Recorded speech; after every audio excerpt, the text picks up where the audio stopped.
Assalamualaikum warahmatullahi wabarakatuh. Alhamdulillah hamdan katsiran tayyiban mubarakan fih kama yuhibbu rabbuna wa yarda. Wassalatu wassalamu ala Rasulillah wa ala alihi wa sahbihi wa walah wa la hawla wa la quwwata illa billah. Asyhadu an la ilaha illallah wahdahu la syarika lah wa asyhadu anna Muhammadan abduhu wa rasuluh. Salawatullahi wa salamuhu alaihi نبينا وحبيبنا محمد صلى الله عليه وعلى آله وصحبه وسلم. قال الله تعالى في كتابه الكريم: يا أيها الذين آمنوا اتقوا الله حق تقاته ولا تموتن إلا وأنتم مسلمون. أما بعد. Ikhwani wa akhwati fiddin rahimani wa rahimakumullah, saudara-saudariku sekalian yang semoga Allah tabaraka wa taala selalu memberikan keberkahan dalam kehidupannya. Alhamdulillah, kita bersyukur kepada Allah tabaraka wa ta'ala atas segala limpahan karunia dan nikmat yang Allah berikan kepada kita semua, sehingga pada kesempatan yang berbahagia ini Allah tabaraka wa ta'ala masih terus melimpahkan berbagai macam nikmat dan karunia-Nya kepada diri kita semua, sehingga kita dapat duduk di tempat yang mudah-mudahan Allah berkahi ini, di tempat yang mudah-mudahan Allah turunkan para malaikat yang mengistighfarkan kita di sini. Karena tidaklah kita duduk di sini kecuali dengan satu tujuan yang mulia, yaitu menuntut ilmu agama Allah tabaraka wa taala, menjadikan diri kita berilmu akan ilmu agama Allah, mengangkat kebodohan dalam diri kita tentang ilmu agama ini. Dan semoga Allah azza wa jalla selalu berikan ilmu yang bermanfaat kepada kita semua. Allahumma amin. Salat dan salam semoga tercurah kepada Rasulina al-Karim, Nabi kita Muhammad sallallahu alaihi wasallam, Nabi akhir zaman, Nabi yang telah membawa kita dari zaman kejahiliahan, dari zaman kebodohan, dari zaman keterasingan akan ilmu menuju zaman yang terang-benderang akan ilmu syar'i, itu zaman as-sunnah. Ikhwatul iman rahimani wa rahimakumullah, pada kesempatan yang berbahagia ini alhamdulillah pertama kali saya datang ke kantor ini. Masya Allah, kantor yang mudah-mudahan Allah berikan keberkahan di dalamnya ini. Masya Allah, barakallahu fikum. Saya pernah ngisi tapi online ya, betul ya. Alhamdulillah sekarang bisa bermuajah, bertatap muka sama mas-mas yang ganteng-ganteng ini, Masya Allah, dan mbak-mbak yang di luar sana, Insya Allah. Pembahasan kita pada siang hari yang berbahagia ini salah satu penyakit hati yang sangat kronis. Kita mengetahui bersama hati manusia itu adalah kenikmatan terbesar yang Allah berikan kepada seorang hamba. Ketika hati manusia itu baik, akan menjadikan seluruh tubuhnya baik. Ketika hati manusia itu buruk, akan menjadikan seluruh tubuh orang tersebut akan buruk. Ala wahiyal qalbu, itu adalah hati manusia, kata Nabi sallallahu alaihi wasallam. Nah, ternyata hati manusia ini bisa bermacam-macam jenis. Dan ini uniknya hati ini, subhanallah. Hati manusia itu bisa sehat, bisa sakit. Hati manusia itu bisa lembut, tapi juga bisa sangat kasar, bisa sangat keras. Hati manusia itu bisa halus, bisa kasar. Bahkan hati manusia itu bisa hidup dan bisa mati. Jadi jangan menganggap bahwa hati kita ini terus akan hidup terus, subhanallah. Allah tabaraka wa ta'ala hanya akan menolong satu jenis hati nanti di yaumul qiyamah. Allah azza wa jalla berfirman itu dalam surat Asy-Syu'ara: "Yauma la yanfa'u malun wa la banun illa man atallaha biqalbin salim." Pada surat Asy-Syu'ara surah 26 ayat 88-89. Pada hari ketika anak dan harta tidak bermanfaat sama sekali, hari kiamat nanti, kecuali orang-orang yang datang di hadapan Allah di hari kiamat dengan qalbun salim, hati yang salim, hati yang selamat, hati yang sehat, hati yang bersih. Hanya satu jenis hati ini sajalah yang Allah azza wa jalla akan selamatkan nanti di yaumul qiyamah, ikhwan. Nah, pertanyaan besar adalah, apakah Allah azza wa jalla telah anugerahkan ke dalam diri kita hati ini atau belum nih, ikhwan? Itu pertanyaan yang wajib kita temukan jawabannya di atas muka bumi ini. Apakah ciri-ciri qalbun salim itu ada pada hati kita atau tidak? Atau ternyata banyak penyakit dalam hati kita yang ternyata penyakit tersebut menjadikan kronis dalam hati kita tuh, yang bisa jadi naudzubillah mematikan hati kita sebelum jasad kita. Nah, pembahasan kita pada hari ini itu salah satu penyakit hati yang luar biasa berbahayanya bagi setiap muslim dan muslimah, yang kata Syekhul Islam Ibn Taimiyah hampir-hampir sangat jarang manusia yang bisa lepas dari satu penyakit hati ini. Itu al-hasad. Hasad. Kira-kira definisi hasad apa ya, kawan? Iri, dengki biasa ya. Itu mungkin sinonimnya. Para ulama mendefinisikan hasad ada macam-macam. Kita sebutkan dua saja. Jumhur ulama, mayoritas ulama mengatakan al-hasad tamanna zawalin ni'mah an sahibiha. Hasad itu, kata para mayoritas ulama mengatakan, hasad itu menginginkan hilangnya nikmat pada orang yang dia lihat mendapatkan kenikmatan. Menginginkan hilangnya kenikmatan pada orang yang mendapatkan kenikmatan. Itu jumhur ulama mengatakan seperti itu, menginginkan hilangnya nikmat pada orang lain. Sebagian ulama di antara Syekhul Islam Ibn Taimiyah rahimahullah taala mengatakan al-bughdu wal karahah lima yara min husni halil mahsud. Benci dan tidak suka ketika orang lain mendapatkan kenikmatan dari Allah Azza wa Jalla. Jadi kalau tadi yang pertama menginginkan hilangnya nikmat pada orang tersebut, kalau yang kedua ini baru benci, nggak suka, ngedumel, ada dalam hatinya ganjel, betul ya? Ketika melihat orang lain mendapatkan kenikmatan dari Allah Azza wa Jalla, itu sudah termasuk apa? Hasad. Dan memang kata para ulama, hasad ini bertingkat-tingkat. Yang paling rendah ini tadi tuh, Syekhul Islam menyebutkan ketika seseorang benci, tidak suka, ngedumel, ngeganjel hatinya ketika melihat orang lain mendapatkan kenikmatan, itu sudah termasuk hasad. Itu paling bawah. Ada yang namanya HTT. Apa itu? Hasad tingkat tinggi. Apa itu? Menginginkan kenikmatan pada orang tersebut hilang walaupun saya tidak mendapatkannya. Makanya disebut tadi hasad tingkat tinggi. Betul ya? Udah parah nih kalau gini. Kan biasanya orang dia menginginkan kenikmatan pada orang itu hilang, kemudian berpindah kepadanya biasanya, betul ya? Ini di antara tingkatan hasad nih. Tapi bisa jadi hasad yang paling tinggi itu, naudzubillah min dzalik, menginginkan kenikmatan pada orang tersebut musnah, hilang, walaupun saya nggak dapat nikmat itu. Naudzubillah min dzalik. Lihat bagaimana hebatnya syaitan membisiki manusia sampai ke titik itu tuh, ikhwan. Sampai ke titik itu. Dan kita tahu bersama, iblis laknatullah alaihi sebelum melakukan dosa sombong, dosa pertama kali yang dia lakukan ini nih, hasad. Iblis itu, kalau antum baca Ibnu Katsir Al-Bidayah wa Nihayah dan juga para ulama lain, awalnya itu masuk di barisan para malaikat di kerajaan langit sebelum Allah menciptakan Adam. Ibadahnya luar biasa, bahkan mengalahkan para malaikat, kata para ulama ketika menjelaskan tentang masalah biografi iblis. Kemudian Allah ciptakan Adam. Allah ciptakan Adam, kemudian Allah Azza wa Jalla ajarkan Adam nama-nama yang tidak Allah ajarkan kepada semua makhluknya, hanya Allah ajarkan Adam, betul ya? Timbullah sifat iblis apa? Hasad. Dari sifat hasad inilah yang menjadikan kibur tuh, sombong. Ketika Allah Azza wa Jalla menyuruh iblis untuk sujud kepada Adam, nggak mau. Ana khairum min, saya lebih baik daripada dirinya Allah. Khalaqtani min nar, khalaqtahu min tin. Kau ciptakan aku dari api, kau ciptakan Adam dari tanah. Saya lebih baik dari dirinya. Sombong. Apa itu? Batarul haq wa ghamtun nas. Itu kesombongan tuh. Menolak kebenaran, menolak perintah Allah untuk sujud kepada Adam dan meremehkan manusia, meremehkan dari Adam alaihissalam. Tapi sebelum iblis melakukan dosa naudzubillah sombong ini, sebelumnya ada dosa apa? Hasad. Betul ya? Hati-hati nih kawan. Maka jangan pernah remehkan satu penyakit hati yang kronis ini nih. Jangan pernah remehkan. Bahkan para ulama sampai mengatakan apa? Ma khala jasad min hasad. Tidak ada jasad manusia nih yang lepas dari hasad. Maksudnya apa? Setiap kita itu memiliki potensi untuk hasad kepada orang lain. Jadi jangan merasa aman. Wah, kalau hasad saya enggak, Ustaz. Ini para ulama yang ngomong nih, bayangkan. Ma khala jasad min hasad. Tidak ada orang yang lepas dari hasad biasanya. Tapi bedanya, lakinnal karim yukhfihi. Tapi kalau orang yang mulia dia akan menyembunyikannya. Itu dia akan melawan hasad itu. Syaitan bisikan hatinya untuk hasad, enggak boleh nih. Ini dosa nih, hasad nih. Disembunyikan, dilawan. Enggak dia aminkan dari bisikan syaitan itu. Wallaim yubdihi. Adapun orang yang hina, dia akan tampakkan hasad tersebut. Dia akan aminkan bisikan syaitan itu untuk hasad kepada orang. Jadi setiap dari diri kita memiliki potensi untuk apa? Hasad kepada orang.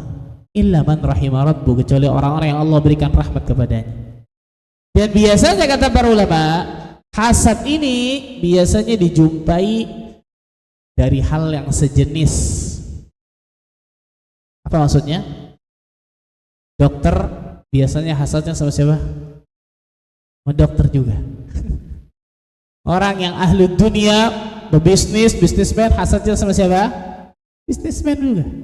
Karyawan hasadnya sama siapa? Karyawan pula. Ini disebutkan para ulama nih. Penuntut ilmu hasadnya kepada para penuntut ilmu. Ulama hasadnya kepada siapa?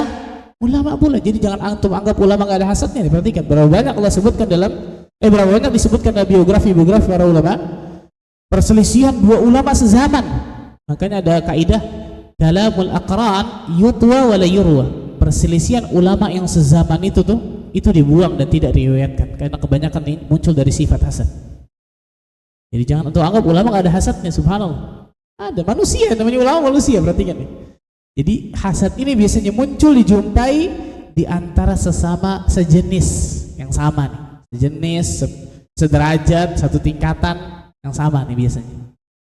Subhanallah, satu cerita ya ikhwan. Ada satu karyawan rajin Masya Allah di satu perusahaan. Ini real luar biasa. Kemudian bosnya suka sama karyawan ini. Memang rajin, kerjanya bagus, datang gak pernah telat, ini luar biasa Masya Allah. Jadi naik promosi jabatan cepat. Allah takdirkan teman-teman satu kantornya hasad kepadanya. Apa yang terjadi? Syaitan membisikkan kepada semua teman-teman kantornya, mayoritas dari teman-teman kantornya tanda kutip untuk mengerjai orang ini. Ini terjadi. Untuk kerjain apa? Datang ke dukun supaya dikerjain orang ini. Terjadi subhanallah. Akhirnya apa? Terjadi hal sakit ini dan seterusnya. Ketika diruqyah baru ketahuan. Wah luar biasa, muntah-muntah dan seterusnya. Lihat. Sampai hasad seperti itu, manusia bisa sampai berkomplot, bayangkan auzubillah min dzalik, untuk membuat keburukan kepada orang lain. Hati-hati nih, ini penyakit hati yang luar biasa kronisnya. Tidak mungkin seorang hamba bisa mendapatkan qalbun salim kalau dalam hatinya ada penyakit ini, ikhwan. Mustahil. Hasad, menginginkan kehilangan pada nikmat orang lain, benci, tidak suka ketika melihat orang lain mendapatkan kenikmatan dari Allah Azza wa Jalla. Ini penyakit yang luar biasa berbahaya, disebutkan para ulama. Ikhwatul iman rahimani wa rahimakumullah. Sifat hasad ini juga adalah sifat sebagian besar orang-orang Yahudi dan Nasrani, karena Allah Azza wa Jalla menyebutkan itu dalam Al-Qur'an Al-Karim. Salah satunya Allah berfirman dalam surat An-Nisa ayat ke-54. Surat keempat An-Nisa ayat 54. Am yahsuduna an-nasa 'ala ma atahumullahu min fadlih. Ataukah mereka orang Yahudi hasad, dengki kepada manusia di sini maksudnya Muhammad sallallahu alaihi wasallam dan para sahabat. Ataukah mereka Yahudi dengki, hasad kepada Nabi kita Muhammad sallallahu alaihi wasallam dan para sahabat lantaran karunia yang Allah telah berikan kepada mereka? Subhanallah. Berarti salah satu sifat orang-orang Yahudi adalah hasad, naudzubillah. Hasadnya kepada Nabi kita Muhammad sallallahu alaihi wasallam dan hasadnya kepada para sahabat Nabi radhiyallahu anhum jami'an. Allahu akbar. Rasulullah sallallahu alaihi wasallam melarang seorang muslim ini ada sifat seperti ini, jelas. Nabi sallallahu alaihi wasallam bersabda dalam sebuah hadis yang diriwayatkan Imam Muslim, la taqata'u, janganlah kalian saling memutuskan tali persaudaraan, wala tadabaru, jangan kalian saling berpaling ketika bertemu. Selek nih, betul ya? Wala tabaghadu, dan jangan kalian saling membenci. Wala tahasadu, jangan kalian saling hasad, kata Nabi sallallahu alaihi wasallam. Allahu akbar. Wa kunu ikhwanan kama amarakumullah. Jadilah kalian bersaudara sebagaimana yang Allah Azza wa Jalla telah perintahkan kepada kalian. Syahid bahasan kita, Rasul menyebutkan wala tahasadu, jangan kalian semua saling hasad. Allahu akbar, subhanallah. Ikhwatal iman rahimani wa rahimakumullah. Ada banyak penyebab yang disebutkan oleh para ulama, sebab-sebab atau sebab terjadinya hasad ini. Tapi biasanya ikhwan, biasanya sebab-sebab yang banyak ini nanti kita sebutkan satu-satu, biasanya terjadi karena satu hal. Apa itu? Hubbud dunia. Cinta dunia berlebihan.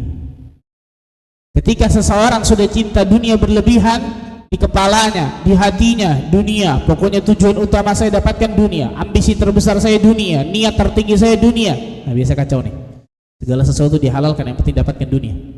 Salah satunya nih, sampai hasad kepada orang pun dia akan lakukan, yang penting saya dapatkan dunia. Entah itu harta, entah itu jabatan, entah itu pujian orang. entah itu apapun, subhanallah. Maka disebutkan para ulama sebab terjadinya hasad ini, yang pertama tadi hubbud dunia, yang paling terbesar tuh cinta dunia berlebihan. Ikhwan, fitrah manusia Allah masukkan ke dalam hatinya itu cinta dunia. Tapi kalau overdosis berlebihan ini berbahaya. Allah Azza wa Jalla berfirman dalam surat Ali Imran ayat 14, zuyyina linnas hubbus syahawati minan nisa'i wal banina wal qanatiril muqantarati minadh dhahabi wal fiddah wal khailil musawwamati wal an'ami wal harth dzalika mata'ul hayatid dunya. Telah dijadikan indah pada pandangan manusia cinta kepada syahwat, cinta kepada segala sesuatu yang dia inginkan. Ini cinta dunia nih, dari para wanita, anak-anak, harta bertumpuk dari emas dan perak, kuda pilihan, sawah ladang, ini dunia semua nih. Dzalika mata'ul hayatid dunya, itu semua adalah perhiasan kehidupan dunia. Wallahu 'inda husnul ma'ab, dan di sisi Allah lah tempat kembali yang baik, itu akhirat Allah. Jadi fitrah manusia Allah masukkan ke dalam hatinya cinta kepada dunia pada hakikat. Makanya hukum asalnya kalau cinta dunia itu masih dalam taraf wajar, aman. Tapi ketika cinta dunia ini sudah berlebihan, overdosis, disinilah akan menimbulkan berbagai macam keburukan. Salah satunya ini, orang ketika cinta dunia berlebihan akan menjadikan dunia itu sebagai tujuan utamanya. Ketika orang menjadikan dunia sebagai tujuan utamanya, yang penting semuanya halal, yang penting dapatkan dunia. Betul ya, ikhwan? Iya, dan zaman sekarang tuh, ikhwan, keluar masuk gedung di Kuningan pakai baju oranye, apa? Koruptor, betul ya? Cinta dunia berlebihan, ujung-ujungnya apa? Menghalalkan segala cara, yang penting dapatkan dunia, kan gitu. Salah satu contoh gitu. Salah satunya ini, ikhwan, ketika orang cinta kepada dunia berlebihan, baik dia sadar ataupun dia tidak sadari, akan timbul hasad luar biasa berbahaya bagi orang lain. Akan timbul dalam hatinya hasad kepada orang lain, baik dia sadar ataupun dia tidak menyadarinya. Contoh, si A, si B masuk mungkin sama dan seterusnya. Allah takdirkan si B yang naik jabatan, si A enggak. Syaitan masuk tuh dalam hati seseorang biasanya, betul ya? Harusnya ente yang dapat, bukan si D, bukan si fulan tuh, betul ya? Kalau kita aminkan tadi tuh, jadi hasad beneran, betul ya? Tapi orang yang mulia tadi dia apa? Menyembunyikannya, dia melawannya. Enggak. Takdir Allah Azza wa Jalla akan berjalan sesuai dengan takdirnya. Karena orang yang hasad ini tanpa dia sadari, dia enggak terima akan takdir Allah nih, subhanallah, betul ya? Contohnya ini nih, real luar biasa nih. Naik jabatan, wah timbul tuh syaitan masuk. Kenapa dia ya? Kenapa ini ya? Kenapa? Wah terus tuh. Dan seterusnya. Mau dia hasad, mau dia tidak, Allah takdirkan seperti itu terjadi, betul ya? Kalau Allah nggak takdirkan dia nggak naik, nggak akan naik sampai kapanpun, betul ya? Terus mau apa? Capek-capek hasad, lihat bagaimana tersiksanya orang-orang yang hasad nih, tanpa dia sadari. Na'udzubillah. Nasallahu alaihi wasallam, subhanallah. Ketika orang cinta dunia tadi saya katakan, nggak ingin dikalahkan orang lain, tidak mau disaingi, tidak mau diejek orang lain, kesombongan, lemahnya iman, kemudian cinta dunia, permusuhan, kebencian, ini di antara sebab-sebab terjadinya hasad yang luar biasa banyak. Maka hilangkan itu semua dalam hati kita, ikhwan. Jangan biarkan sedikit pun ada celah syaitan masuk ke dalam hati kita, ikhwan. Karena syaitan itu pintar, pengalaman. Iblis itu dari zaman Nabi Adam alaihissalam sampai detik ini tahu tuh mana orang-orang yang bisa digoda dengan harta, mana orang-orang yang bisa digoda dengan tahta, jabatan, mana orang-orang yang bisa digoda dengan pujian, mana orang-orang yang bisa digoda dengan dunia, mana orang-orang yang bisa digoda dengan wanita, mana orang-orang Iblis itu jago, hebat, ikhwan. Maka para ulama mengatakan jangan biarkan ada celah sedikit pun dalam hati kita untuk masuk syaitan ke dalamnya. Tutup itu rapat-rapat. Salah satunya ini. Berbagai macam sebab-sebab terjadinya hasad, permusuhan, kebencian, cinta dunia berlebihan, kepemimpinan, lemahnya iman, kesombongan, tidak ingin dikalahkan, takut disaingi, tidak ingin diejek, pelit, berbagi kebaikan dengan orang lain. Ini sebab hasad semua nih, subhanallah. Itu tutup rapat-rapat kata para ulama. Sedikit saja ada celah di dalamnya, maka syaitan pasti akan masuk ke dalamnya, ikhwan, tentang masalah hasad ini. Nah, ikhwatul iman, rahimani rahimakumullah, seorang ulama yang bernama Al-Imam Muhammad terkenal Ibnu Sirin rahimahullah berkata, aku tidak pernah hasad kepada seorang pun dalam masalah dunia. Dalam masalah dunia enggak pernah hasad. Karena jika ia termasuk ahli surga, jika dia termasuk penghuni surga, maka bagaimana aku hasad kepadanya dalam masalah dunia padahal dia akan masuk surga? Dan jika dia termasuk ahli neraka, maka bagaimana aku hasad kepadanya dalam masalah dunia sedangkan dia penghuni neraka? Maksudnya apa? Mau ngapain capek-capek hasad? Allah sudah takdirkan ini penghuni dunia, ini penghuni surga, ini penghuni neraka. Masalah duniawi ini, subhanallah. Nah, ini sebutkan para ulama nih, ikhwan. Allah tabaraka wa ta'ala berfirman di dalam surat An-Nisa ayat 32. Ini menunjukkan bagaimana orang yang hasad itu seakan-akan tidak ridha akan takdir yang Allah berikan kepadanya. Wala tatamannaw ma faddala Allah bihi ba'dakum 'ala ba'd. Lirrijali nasibun mimma kasabu mimma iktasabu walin-nisa'i nasibun mimma iktasabat was'alallaha min fadlihi innallaha kana bikulli syai'in 'alima. Dan janganlah kalian iri hati, hasad, dengki terhadap apa yang dikaruniakan Allah kepada sebagian kalian lebih besar daripada sebagian lainnya. Allah berikan karunia yang lebih besar, lebih sedikit. Ini jauh banyak, ini sedikit banget. Jangan hasad, jangan iri hati, karena Allah sudah berikan itu. Karena bagi laki-laki ada bagian pada mereka apa yang mereka usahakan, dan bagi para wanita pun ada bagian dari apa yang mereka usahakan. Allah sudah takdirkan itu. Rizki manusia nggak akan ketukar ya kawan. Bukan seperti paket. Ya, paket kita bisa ketukar, tapi rizki Allah nggak mungkin ketukar. Subhanallah. Atau bayi dalam kandungan ibunya kembar 2, kembar 3, kembar 4 nggak akan ketukar rizkinya satu dengan yang lain. Betul ya? Allah azza wa jalla maha adil akan tersebut. Maka Allah mengatakan apa? Was'alullaha min fadlih. Subhanallah. Maka mintalah kepada Allah, mohonlah kepada Allah sebagian karunia-Nya. Orang yang hasad nih lupa nih. Ketika dia ingat nikmat tinggal minta doa sama Allah, selesai. Mengapa dia hasad ke orang? Tinggal minta kepada Allah apapun kebaikan dunia akhirat. Ya Allah, ana ingin seperti itu ya Allah. Allah kasih kalau itu memang sesuatu yang baik kan gitu. Was'alullaha min fadlih, kata Allah. Mohonlah, minta kepada Allah sebagian karunia-Nya. Berbagai macam rezeki memang Allah berikan kepada hamba-Nya. Innallaha bikulli syai'in 'alima. Innallaha kana bikulli syai'in 'alima. Sesungguhnya Allah azza wa jalla maha mengetahui segala sesuatu. Allahu akbar. Maka perhatikan ikhwan, jangan sampai timbul hasad dalam hati kita karena ini sesuatu yang sangat luar biasa berbahaya. Tapi ikhwan, ada hasad yang baik, sebenarnya bukan hasad yang baik, ada hasad yang baik. Namanya ghibtah. Namanya apa? Ghain, ba, to, tak marbutah. Ghibtah. Apa itu ghibtah? Menginginkan kenikmatan seperti orang itu dan tidak menginginkan kenikmatan pada orang itu hilang. Nah ini boleh. Ini namanya apa?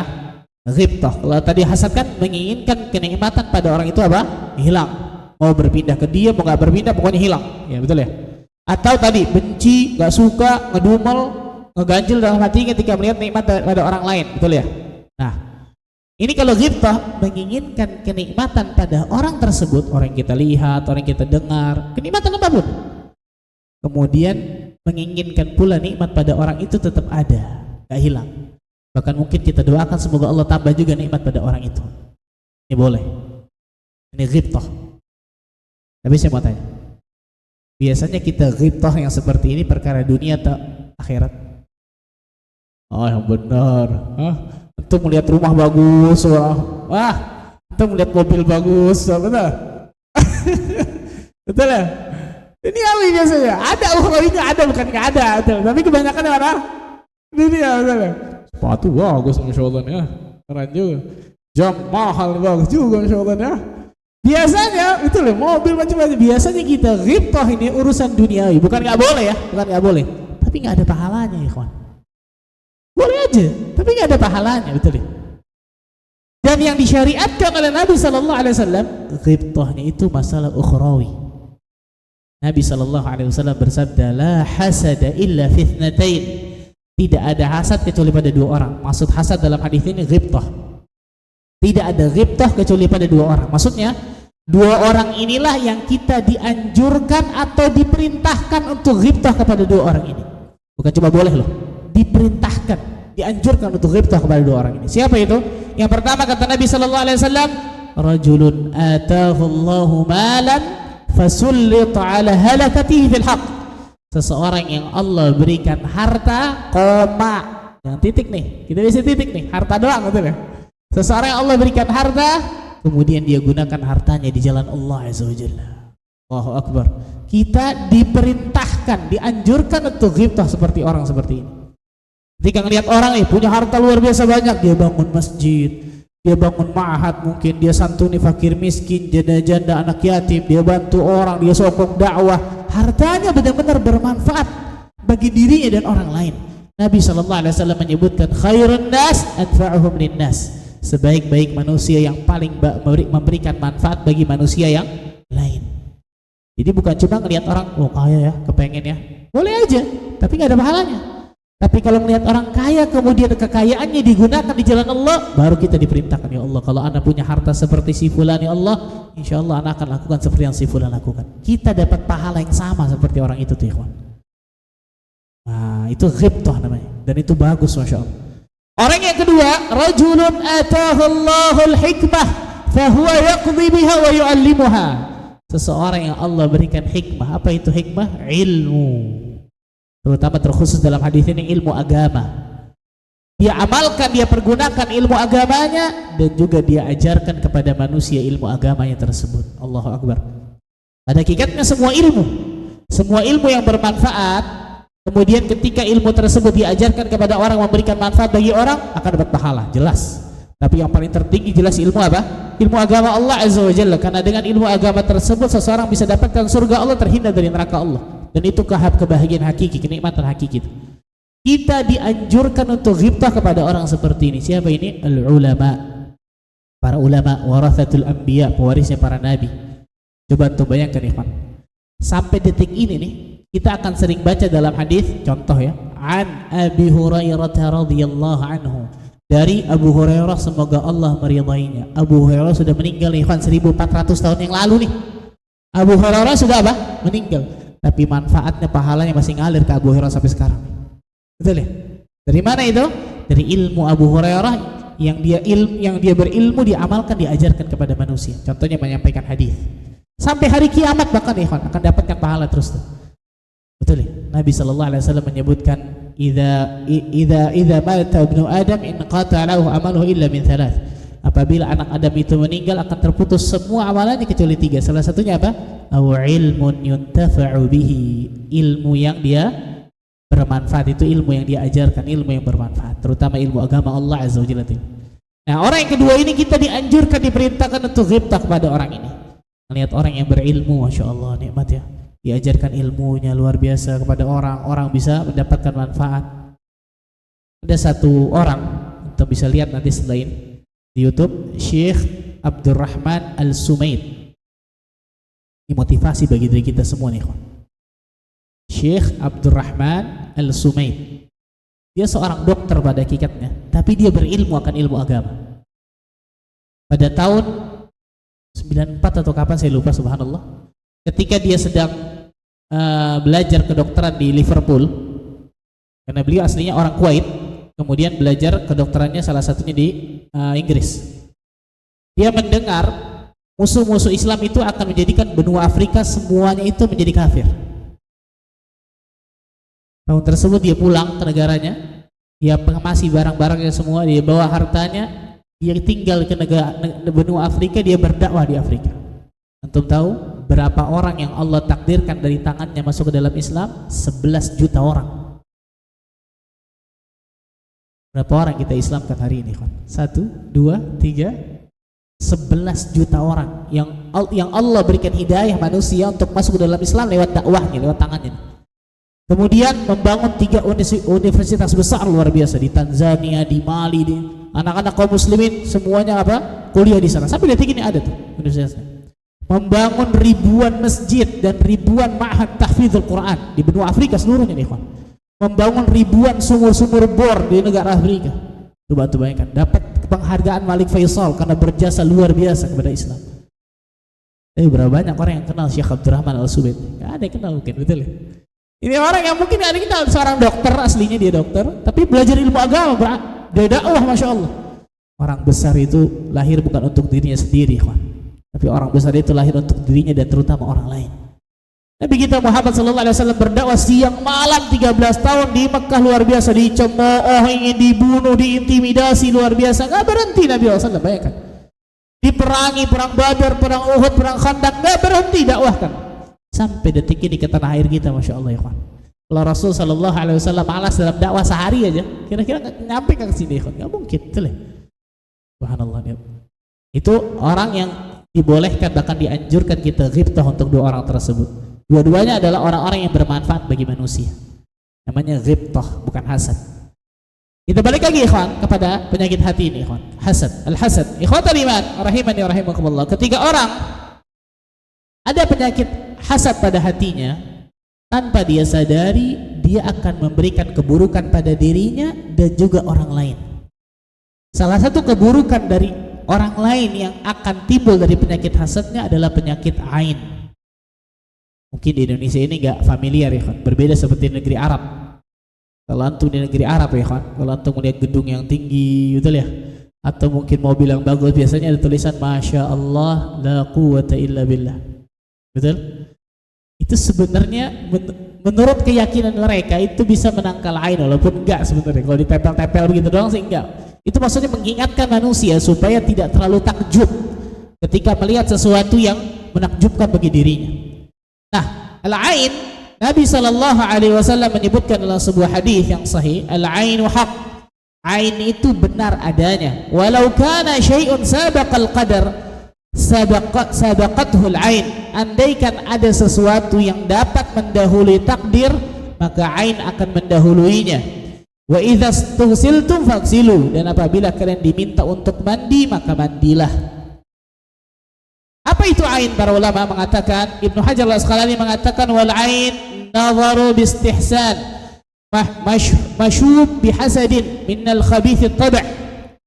Ain itu adalah pandangan suka disertai hasad.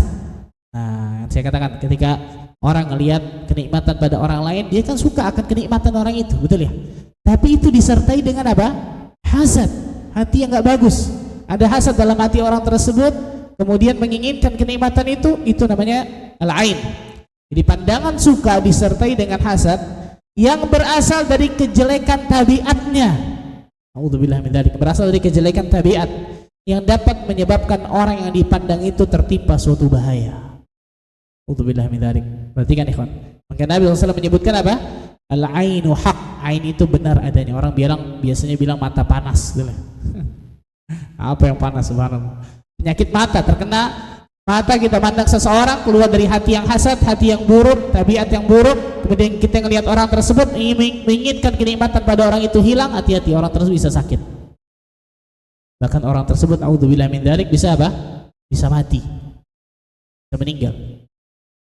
Perhatikan. Maka Rasul sallallahu alaihi wasallam menyebutkan dalam hadis yang sahih dari Imam Ahmad, "Idza ra'a ahadukum min akhihi aw min nafsihi aw min walihi ma yu'jibuhu falyubarikhu fa innahu al-'ainu haq fa innal 'aina haq."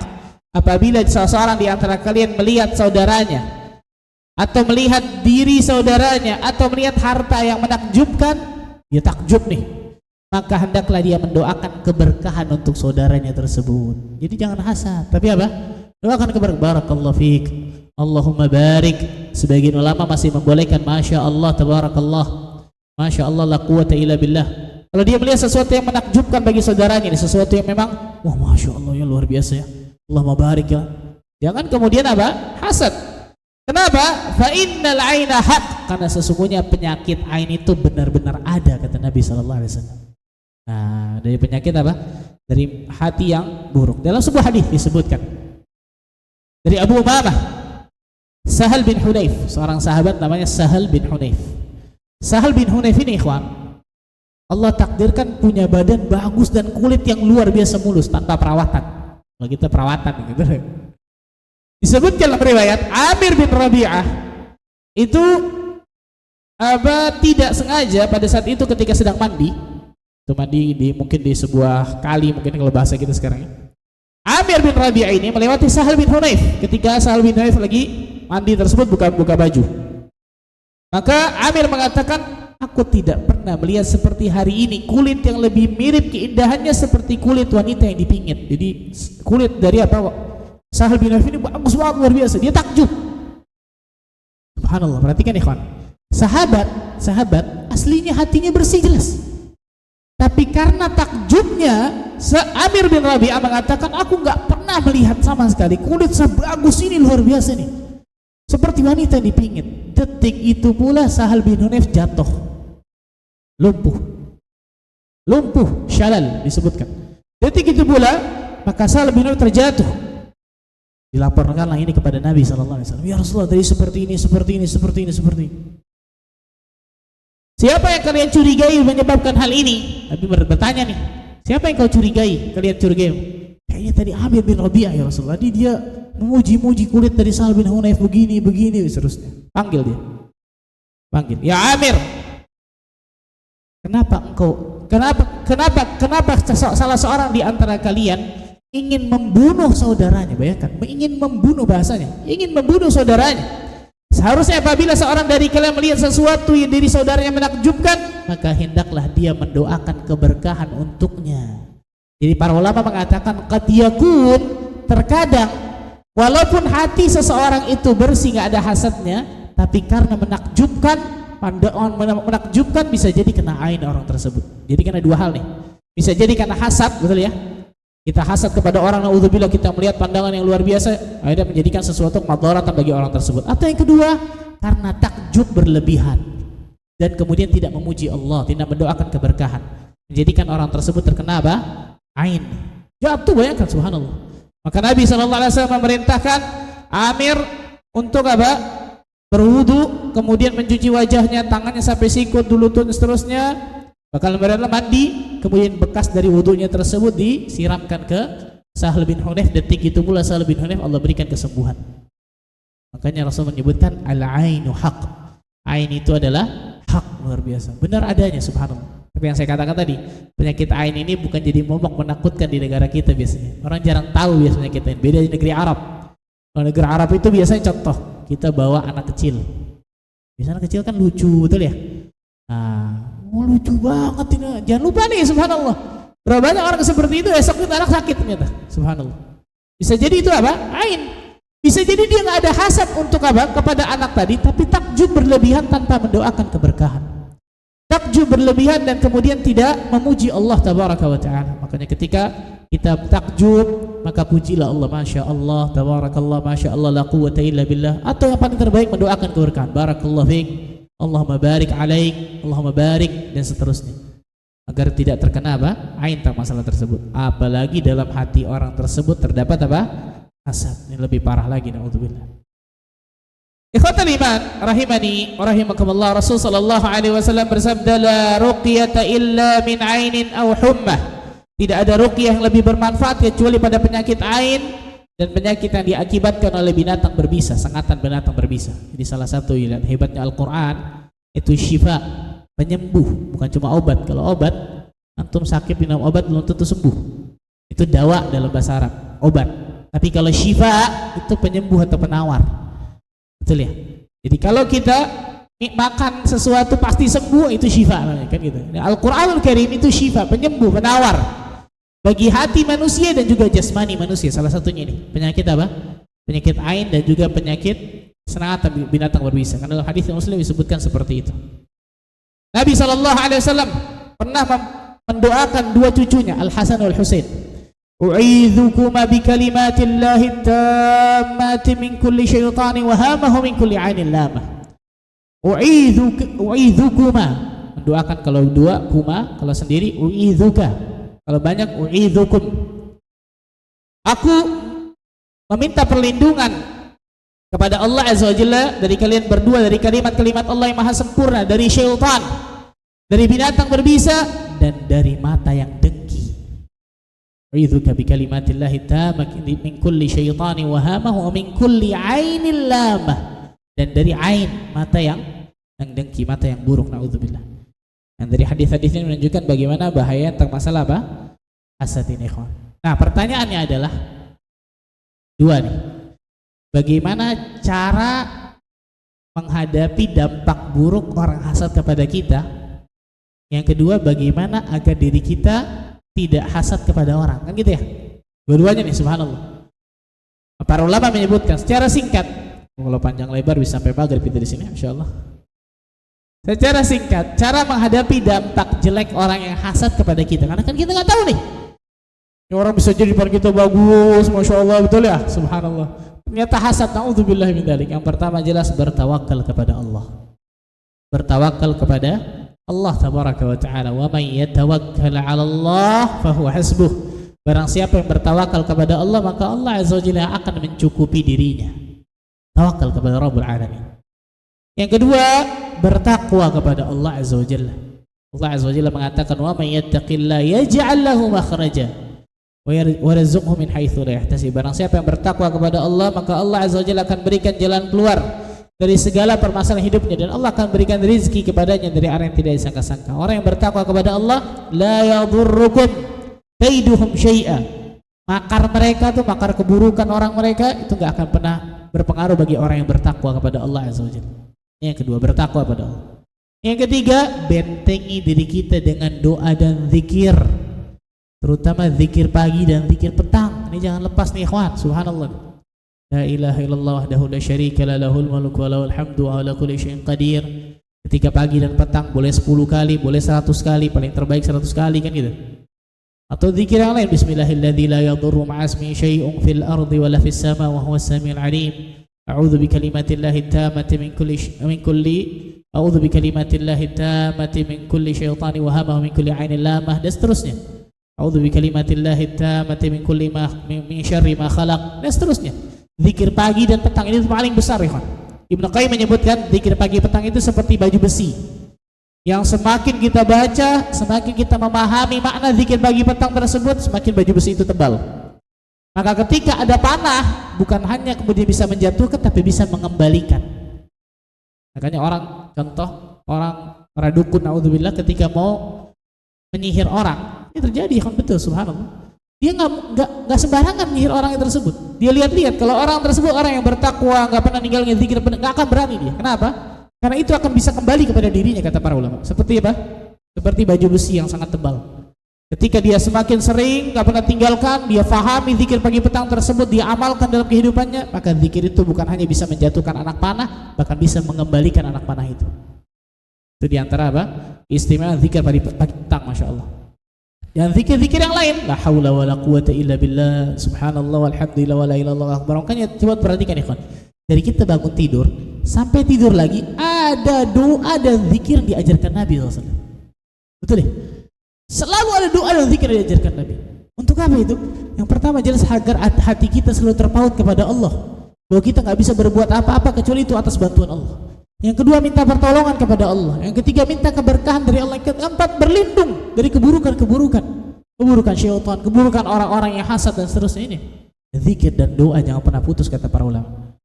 Nah, itu beberapa cara yang disebutkan oleh para ulama agar kita terhindar dari apa? Hasad itu sendiri.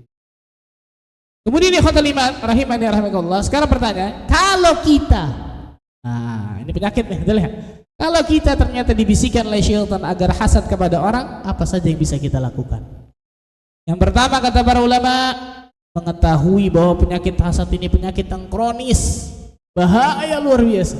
Kalau orang punya penyakit ini nih, naudzubillah min dzalik, kebaikan-kebaikan kita bisa hancur semua, ikhwan. Rasulullah sallallahu alaihi wasallam mengatakan, dabbu ilaikum umama qablakum, telah tersebar di antara kalian penyakit orang-orang terdahulu. Apa itu? Al-hasad, hasad dan kebencian. Wahiyal haliqah, itu adalah tukang cukur. Tukang cukur apa? Laisa tahliku sya'ar, aku tidak mengatakan itu tukang cukur rambut, enggak. Tapi tahliquddin, itu mencukur agama seseorang, mencukur kebaikan seseorang, mencukur pahala seseorang habis. Bayangkan ikhwan, pahala sholat kita, pahala puasa kita, pahala amal soleh kita, macam-macam. Hasad kepada orang sedikit-sedikit tuh dicukur, hilang, habis, hancur. A'udzubillah min dzalik. Salah satu contoh dari keburukan apa? Hasad. Jadi kalau kita hasad kepada orang, ingat, ya Allah, pahala saya sayang, habis pahala saya. A'udzubillah min dzalik. Ini baru cuma satu nih, belum keburukan yang lain nih. Keburukan menjadikan hatinya kotor luar biasa, menjadikan diri tidak akan pernah menikmati ketika dia melakukan ibadah kepada Allah. Orang dalam hatinya ada hasad, tidak akan pernah nikmat ketika dia ibadah kepada Allah. Tidak akan pernah nikmat dia melaksanakan sholat, tidak akan pernah nikmat dia membaca Al-Quran dan seterusnya. Karena dalam hatinya banyak penyakit. Salah satunya penyakit kronis yang luar biasa, yang menjadikan kenikmatan ketika dia berbuat amal soleh gak bisa dia lakukan.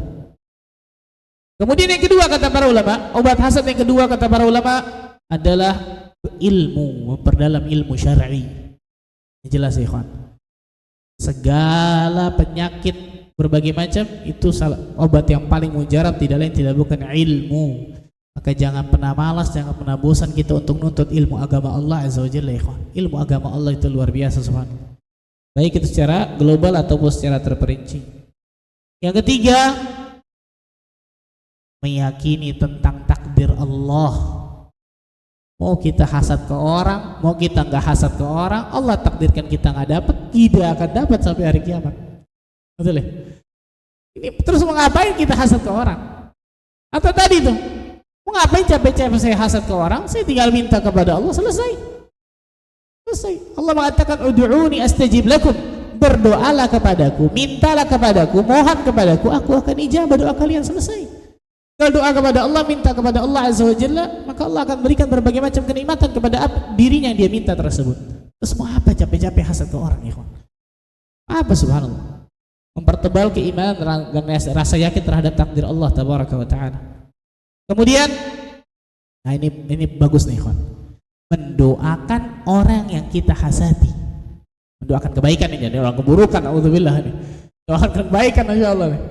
Ketika syaitan bisikan hati kita untuk hasad kepada orang, lakukan sebaliknya. Ini yang kata para ulama menjadikan syaitan jengkel. Ketika syaitan bisikan hasad kepada orang, lakukan sebaliknya. Contoh, angkat tangan kita, doakan sesering sebanyak-banyaknya kebaikan kepada orang itu tuh. Sampai hati kita plong tuh, hilang tuh bisikan syaitan. Atau kalau belum plong juga pada saat itu, beli sesuatu hadiah, kasih hadiah ke orang itu, hilang itu insyaallah. Ntar tuh orang bingung tuh, ini hadiah apa ya? Nggak, hadiah aja, Masya Allah. Padahal hadiah gara-gara apa? Kita hasad sama orang, hasad nggak jadi, subhanallah. Maksudnya apa?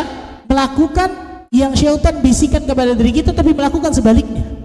Umar bin Khattab pernah lagi tidur nih, ketika dia jadi khalifah, dibisikkan oleh syaitan, ya Umar, mana istanamu, mana dayang-dayangmu, mana pengawalmu. Umar hidupnya sederhana subhanallah. Antara sadar dan tidak Umar bangun, apa yang dilakukan? Lihat, ini menjadikan syaitan jengkel nih. Dia datang ke rumahnya, dia ambil kapak, dia datang kemudian ke kebun, dia tebang salah satu pohon kurma, dia jadikan seperti kayu bakar, dia inikan sendiri, dipikul sendiri, dia jalan ke pasar. Ini Amirul Mukminin dalam hatinya nih. Syaitan membisikkan dirinya untuk ujub dan sombong, betul ya? Dia hinakan diri, bayangkan. Ini hebatnya. Makanya kata Rasul sallallahu alaihi wasallam, ya Umar, kalau engkau berjalan satu jalan, syaitan pasti akan milih jalan yang lain. Bukan takut digebukin sama Umar. Umar nggak ngelihat syaitan itu, betul ya? Tapi tidak ada celah dalam hati Umar untuk masuk syaitan untuk mengganggunya. Bayangkan tadi dibisikin gitu, buat sebaliknya. Ya udahlah, diamilah. Dan goda yang lain aja lah. Ini nggak bisa, betul ya? Syaitan akan milih jalan selainnya. Ini diantara keistimewaan Umar bin Khattab. Nah, ini menjadikan syaitan jengkel contohnya. Ketika syaitan membisikkan diri kita untuk hasad kepada orang, doakan kebaikan kepadanya, berikan kebaikan kepadanya, mungkin berikan hadiah, itu hilang Masya Allah. Dan doa kepada Allah Azza wa Jalla agar Allah lindungi diri kita dari penyakit hasad ini. Wallahu ta'ala bisawab. Ini secara singkat mungkin tentang masalah hasad ini, karena pada kita panjang lebar bahas masalah ini. Semoga yang sedikit bermanfaat bagi diri saya dan antum sekalian. Silakan mungkin kalau ada yang mau bertanya.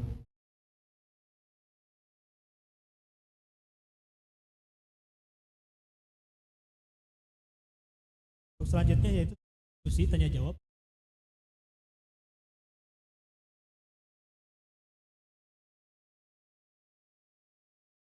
Masya Allah, hati pada bersih semua berarti Masya Allah. Lepas dari hasad ya, alhamdulillah ya Allah. Anak kan husnul dan berbaik sangka Masya Allah, betul ya.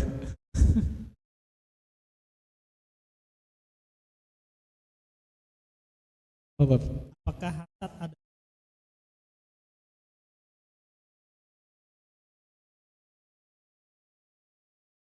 Iya. Yang pertama, itu jelas perbuatan dosa, dan itu yang saya katakan tadi penyakit kronis dalam hati seseorang. Apakah itu minal kabair atau tidak, termasuk dosa besar atau tidak, wallah alam bisawab. Kelihatannya termasuk dosa besar karena ada ancaman tentang masalah tersebut. Ancaman menghapuskan apa? Menghapuskan pahala seseorang, menghapuskan tahliquddin, mencukur agama seseorang. itu bisa jadi masuk ke dalam dosa besar. Itu yang pertama. Yang kedua, apakah ketika hasad itu ada itu akan menjadikan kita keburukan terus? Dilihat, kalau hasadnya dia aminkan, betul yang saya katakan tadi, kalau dia aminkan bisikan syaitan tadi, dia nggak lawan, jadi hasad beneran dosa, kan gitu. Tapi kalau hanya terlintas dalam hatinya hasad kepada orang, astagfirullah, nggak boleh ini, astagfirullah. Dia lawan, betul ya, dia lawan, nggak boleh nih. Ingat doa kepada Allah dan seterusnya, berlindung kepada Allah dari penyakit hasad, doakan orang tersebut. Nah ini aman kalau seperti ini, karena kalau hanya terlintas dalam hati kita termasuk dosa, berat banget itu, luar biasa, betul ya, sangat luar biasa berat. Tapi bagaimana sikap kita ketika terlintas seperti itu, mengaminkan atau tidak, melawan atau enggak di situ? Wallahu a'lam bishawab.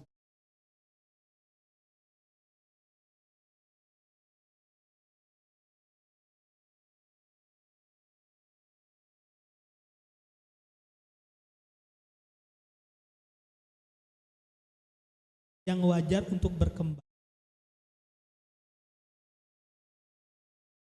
Paham, paham. Tadi pertama tadi bagaimana menghilangkan hasad yang sudah itu ya, betul. Nah, yang pertama tadi yang saya sebutkan tadi, meyakini bahwa kita mau hasad seperti apapun kepada orang, kalau Allah sudah takdirkan seperti itu, ya seperti itu. Ini pentingnya subhanallah beriman akan rukun iman yang keenam tentang takdir itu. Faidahnya banyak banget. Salah satunya ini nih. Salah satunya ini menjadikan hati kita ini selalu bersih. Gak ada penyakit ujub, penyakit riya, penyakit kibar, penyakit hasad, penyakit hati itu hilang ketika kita benar-benar apa? Beriman akan takdir Allah Azza wa Jalla berikan kepada diri kita.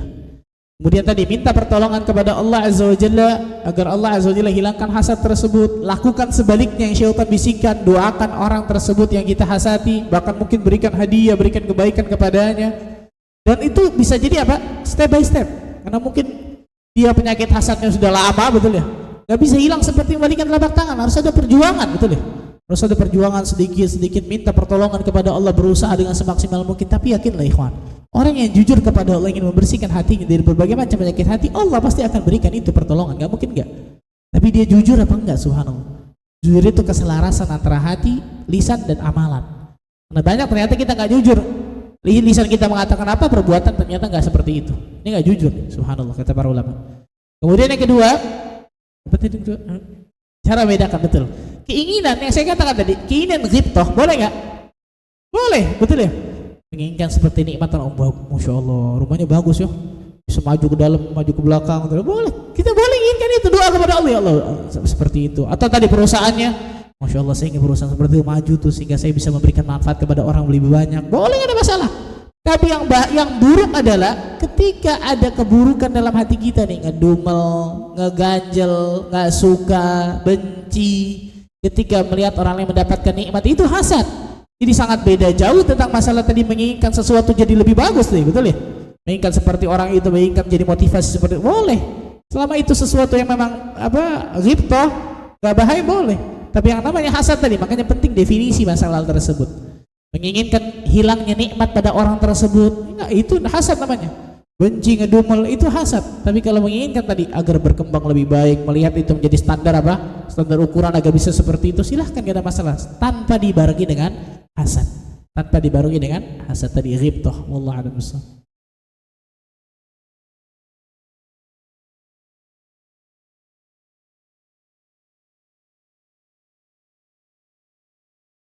Nah.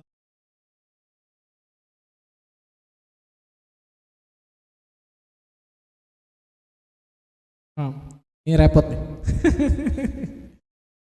Ikhwan, para ulama mengatakan apa? Orang yang hasad ini orang yang tersiksa hidup. Orang tersiksa hidup. Setiap dia ngelihat orang yang dapat nikmat, hatinya pasti panas. Hatinya panas, bayangkan, subhanallah. Bahkan ketika kita berbuat kebaikan kepada dirinya, alah, ini mau buat baikan doang, mana nih, mau ngapain ini? Pasti orang yang sangat tersiksa hidupnya, ikhwan.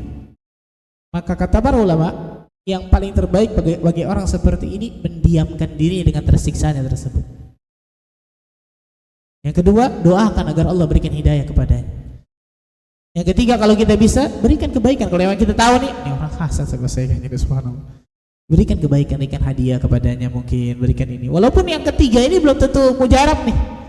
Yang saya katakan tadi, bisa jadi kemudian dia berpikir macam-macam nih. Kita niatnya baik, masya Allah, supaya dia hilang hasadnya, dia berpikir macam-macam. Maka orang yang hasad ini orang yang paling tersiksa hidupnya, ikhwan. Naudzubillah min dzalik. Naudzubillah. Dapat enggak nikmat orang, hasad doang.